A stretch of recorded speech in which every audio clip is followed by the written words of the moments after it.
اب دیکھیے جہاں تک ابن عربی کا تعلق ہے، ہمارے ہاں یہ دو اپوزٹ پولز ملتے ہیں بزرگوں میں. ایک انتہا پر ابن تیمیہ ہے رحمۃ اللہ علیہ، جن کے بارے میں نے آپ کو بتایا کہ انہوں نے اس طرح سمجھا ہے، اس طرح اترتا ہے اللہ جیسے میں یہ ممبر سے اتر رہا ہوں، یہ زیادتی ہے. ایک بہرحال ایک فکر ہے، ایک سوچ ہے. قرآن اور حدیث کے بہت بڑے عالم تھے، بہت بڑے عالم، بہت بڑے عالم.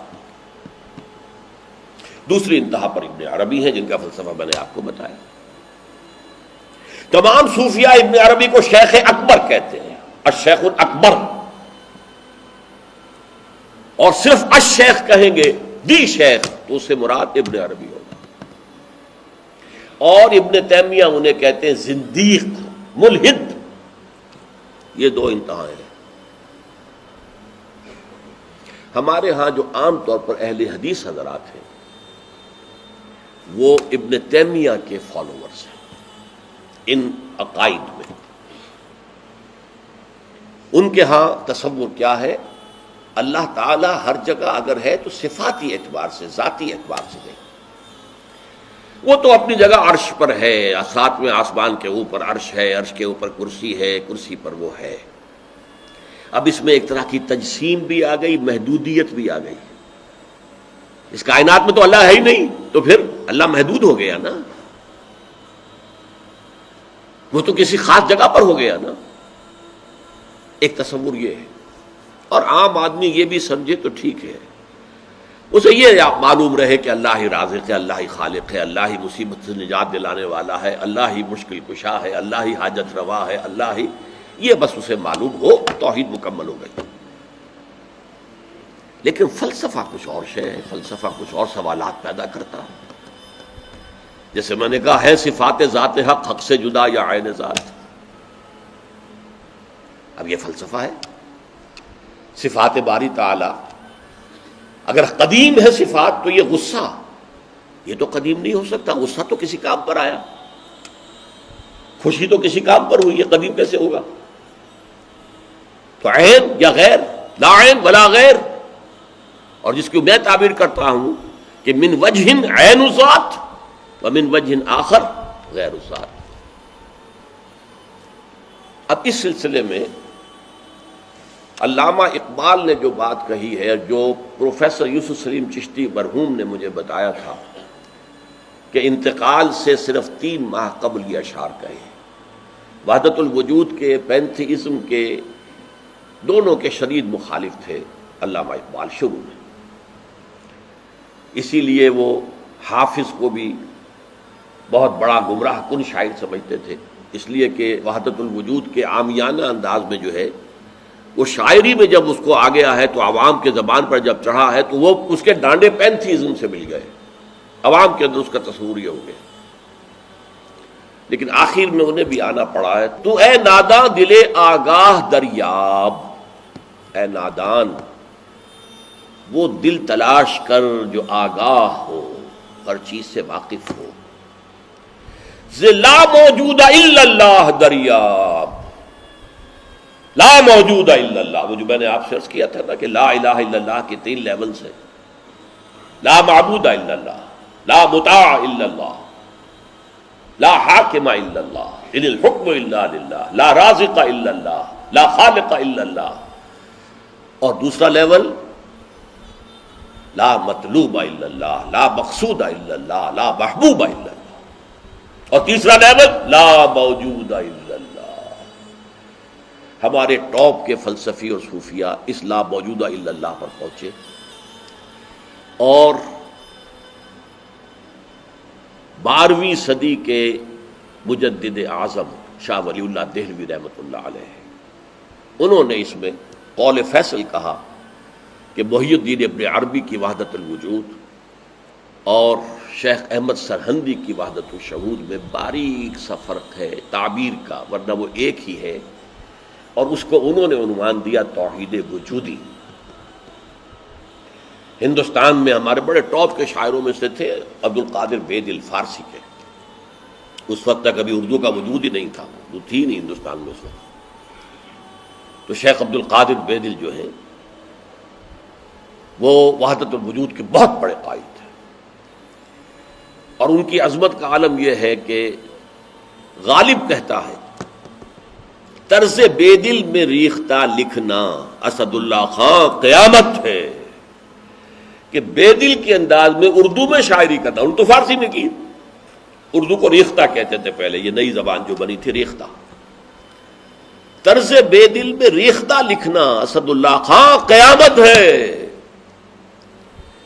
لیکن وہ اسد اللہ خان بھی یہ کہتے ہیں جارو بلا بیار کہ این شرک فی الوجود با گرد فرش سینہ با ایواں برابر است۔ دیکھو اگر تمہارے سینے کے اندر شرک فی الوجود شامل ہے، یہ بھی ہے وہ بھی ہے یہ بھی ہے وہ بھی ہے، وجود متعدد ہے، خدا کا وجود علیحدہ ہے، ہمارا وجود علیحدہ ہے، تو یہ گرد کے مانند ہے جو تمہارے سینے کے ایوان پر جو تخت بچھا ہوا تھا اس کے اوپر گرد پڑ گئی ہے۔ اس گرد کو جاروب لا، لا موجود ہے الا اللہ، جاروب لا کی جھاڑو سے لا کر صاف کر دو، جاروب لا بیار کہ یہ شرک فی الوجود، وجود دو مان لیے تو شرک ہو گیا، وجود ایک ہی ہے۔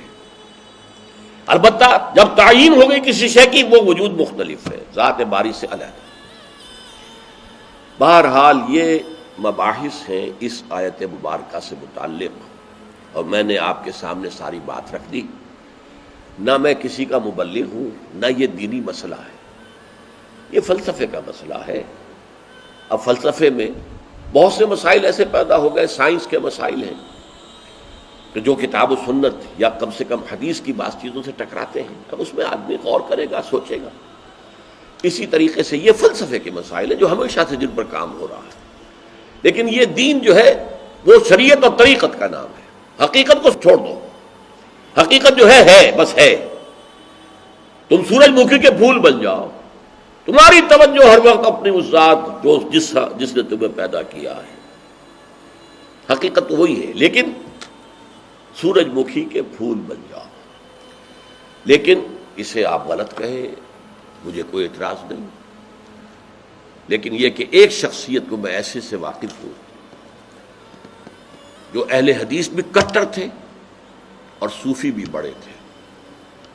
یہ جو ہمارے ہاں مشہور ہے غزنوی خاندان، مولانا عبداللہ غزنوی آئے تھے اور وہ اپنے تصوف کی بعض آراء کی وجہ سے اور بعض اپنی اہل حدیثیت کی آراء کی وجہ سے افغانستان سے نکال دیے گئے تھے، غزنی سے نکال دیے گئے، تو امرتسر میں آ کر آباد ہوئے۔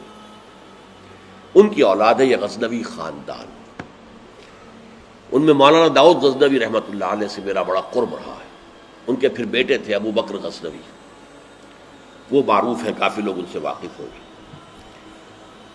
داؤد غزنوی رحمۃ اللہ علیہ یہ دو متضاد چیزوں کا مجموعہ تھے، تصوف بھی اور اہل حدیثیت بھی۔ عام طور پر اہل حدیث کی ساری توجہ ظاہر پر رہتی ہے، وہ باطن میں جھانکتے ہی نہیں، اندر نہیں جاتے، فلسفے سے کوئی تعلق ہی نہیں۔ لیکن فلسفہ اور تصوف یہ جڑے ہوئے آپس میں چولی دامن کے ساتھ۔ انہوں نے ایک دفعہ منٹگمری میں جو اب سائیوال کہلاتا ہے آ کر تقریر کی، اہل حدیث مسجد تھی، میں بھی گیا ہوا تھا سننے کے لیے۔ انہوں نے وہ اہل حدیث نوجوانوں سے کہہ رہے تھے کہ دیکھو تم اپنے مسلک پر قائم رہو، ہم غیر مقلد ہیں، ہم کسی کے مقلد نہیں ہیں، نہ ابو حنیفہ کے نہ مالک کے، لیکن کبھی بھی ان ائمہ کی توہین نہ کرنا۔ یہ ہمارے عام نوجوان جو کہتے ہیں ابو حنیفہ کو کیا پتا تھا، ابو حنیفہ کے پاس تو علم ہی نہیں تھا، ابو حنیفہ تو جو ہے علم حدیث میں کورے، یہ توہین کے الفاظ کا بھی استعمال نہ کریں۔ اچھا، اس واعظ کے ساتھ انہوں نے مثال دی کہ دیکھیے شیخ محی الدین ابن عربی رحمۃ اللہ علیہ کے سب سے بڑے مخالف شیخ احمد سرہندی رحمۃ اللہ علیہ تھے، دونوں کے لیے رحمۃ اللہ علیہ کہا۔ میں حیران ہو گیا، یہ وہابی آدمی، کٹر وہابی اہل حدیث، اور یہ شیخ ابن عربی رحمۃ اللہ علیہ کہہ رہا۔ خیر میرے دل پر بھی اثر ہوا کہ بڑی وسعت ہے ان کے فکر و نظر میں۔ میری اہلیہ کے چچا تھے، ان کے ایک بیٹے، سب سے چھوٹے بیٹے یہاں مجمع میں موجود بھی ہیں، شیخ فضل الرحمان مرحوم۔ ان کے بہت گہرے تعلقات تھے یہ جو خاندان غزنوی خاندان سے. انہوں نے شام کو کھانے پر بلایا، مجھے بھی بلا لیا، میں ان کا داماد ہی تھا نا. تو وہاں میں نے کہا کہ حضرت آپ نے شیخ ابن عربی کے ساتھ رحمت اللہ علیہ کے الفاظ استعمال کیے، جبکہ ابن تیمیہ نے کوئی شرعی گالی چھوڑی نہیں ان کے لیے. زندیق، ملحد، اور آپ اہل حدیث ہیں، یہ کیسے ہوا؟ میں ان کی عظمت کا قائل ہو گیا، ان کی آنکھوں میں آنسو آ گیا.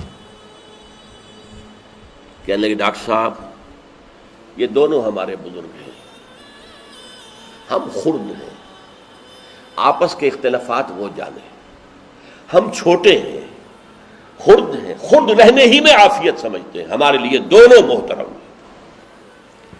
اور مسجد میں انہوں نے ایک مثال بیان کی تھی کہ شیخ احمد سرہندی رحمۃ اللہ علیہ نے شیخ ابن عربی کے بارے میں اپنے مکتوبات میں لکھا ہے، ما ذل بردار خان ایشانم لیکن چکنم معاملہ صفات باری تعالی است، کہ ہم شیخ ابن عربی کے دسترخوان کے جھوٹے ٹکڑے کھانے والوں میں سے ہیں. کون کہہ رہا ہے؟ مجدد الفسانی کہہ رہا ہے. ما ذل بردار خان ایشانم، ان کے دسترخوان کے سوکھے جوڑے ہوئے جھوٹے ٹکڑے کھانے والوں میں سے ہم ہیں. لیکن چکنم، لیکن کیا کریں، معاملہ سے بات باری تعالی، یہ باری تعالیٰ کی صفات کا معاملہ ہے، ہمیں اختلاف کرنا پڑ رہا ہے، اختلاف ہم کر رہے ہیں، لیکن ہم ان کے دسترخوان کے جھوٹے ٹکڑے کھانے والے. یہ کہہ رہے ہیں شیخ احمد سرہندی رحمۃ اللہ علیہ، جن کے بارے میں مشہور ہے کہ ابن عربی کا یا تو مخالف اول ابن تیمیہ رحمۃ اللہ علیہ، اور یا پھر مخالف دوم جس نے جوابی فلسفہ پیدا کیا، وہ شیخ احمد سرہندی رحمۃ اللہ علیہ. تو یہ ہے کہ ان چیزوں کے بارے میں اپنے سینوں کو وسعت دیجئے.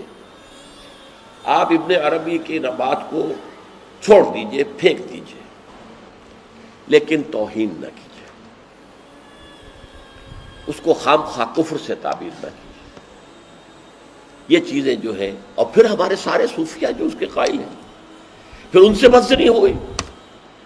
میں صرف اس لیے کہ وہ بدزنی اور دلی نفرت کا معاملہ ختم ہو جائے، میں یہ ساری بحث اس لیے کیا کرتا ہوں، ورنہ میرے عام دروس میں ان مسائل پر گفتگو نہیں ہوتی.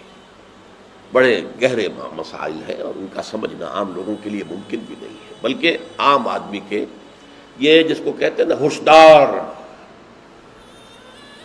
ہوشدار کے رہ بردب تیغست قدم را، ہوشیار رہ جاؤ، یہ تم جو چل رہے ہو یہ تلوار کی دھار کی طرح کا راستہ ہے، کاٹ کے رکھ دے گا تمہیں. جیسے ہم کہتے ہیں پل صراط جو ہے وہ بال سے زیادہ باریک ہوگا اور تلوار کی دھار سے زیادہ تیز ہوگا، جس پر سے گزرنا ہے قیامت میں. یہ کہاوت ہے. هي الحلقات تحفظني بآيات من القرآن، هي الحلقات تملأني بحب المصطفى.